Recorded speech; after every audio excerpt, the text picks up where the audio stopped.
नमस्कार दोस्तों, art visual art में आप सभी का एक बार फिर से स्वागत है। आज हम सॉल्व करने वाले हैं एनसीईआरटी सिलेबस के अंतर्गत क्लास 8 की ज्योमेट्रिकल ड्राइंग का क्वेश्चन नंबर 10। और क्वेश्चन नंबर 10 है हमारा, दिए हुए 3 बिंदु ए बी सी से गुजरता हुआ एक वृत्त लगाओ। तो आइए देख लेते हैं इस एंगल को विस्तार से। सबसे पहले हम 3 बिंदु ले लेंगे। तो इस तरह से ए और बी और यहाँ जैसे मैंने ले लिया सी। ये 3 बिंदु हमें क्वेश्चन में दिए गए हैं, तो ये हमने ले लेने हैं। और अब हम क्या करेंगे, इनको आपस में मिला लेंगे। तो आइए, इस तरह से हमने ए को बी के साथ और डॉटेड लाइन में मिलाना है आपने, और बी को आपने मिलाना है सी के साथ, इस तरह से। अब हमें इन तीनों बिंदुओं से छूता हुआ हमने एक सर्कल लगाना है जो इन तीनों बिंदुओं को आपस में छुए। तो उसके लिए हम क्या करेंगे, सबसे पहले ए बी का जो रेखा है हमारी, उसका हम समद्विभाजन कर लेंगे। तो इस तरह से हमने प्रकार खोल लेनी है और एक चाप ऊपर की तरफ और दूसरी चाप नीचे की तरफ लगा लेनी है। और ठीक वैसे ही चाप आपने ए से लगानी है और इस तरह से आपने चाप लगा लेनी है।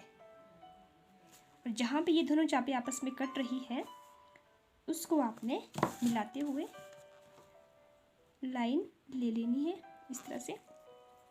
और ये वाली लाइन आपकी डॉटेड लाइन आ जाएगी इस तरह से, जो यहाँ पे ए बी रेखा को बिंदु एल पे कट करती है। अब हम इसी तरह से सी बी रेखा का भी समद्विभाजन करेंगे।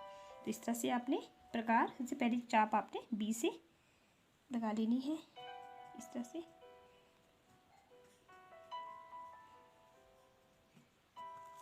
और दूसरी चाप हम लगाएंगे बिंदु सी से।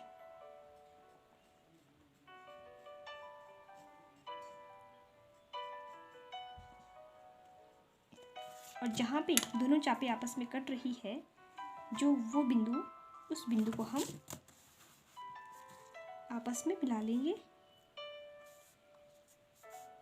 और इस तरह से हमने एक रेखा खींच लेनी है।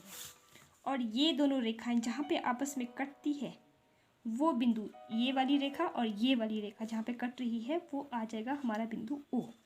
अब हम क्या करेंगे, इस ओ पे प्रकार रखेंगे, इस ओ बिंदु पे हम प्रकार रखेंगे और ए के बराबर या सी के बराबर या बी के बराबर आपने खोल लेनी है। ए के बराबर, आप किसी भी बिंदु के बराबर आपने प्रकार खोलनी है, चाहे वो ए के बराबर खोलो चाहे वो सी के बराबर खोलो। और आपने एक वृत्त लगा लेना है इस तरह से, जो इन तीनों बिंदुओं को, जो ए बी और जो हमारे बिंदु सी है, इसको छूता हुआ एक वृत्त लग जाएगा इस तरह से, जो तीनों ए बी सी तीनों को छू लेगा। तो ये हमारा क्वेश्चन हो जाता है।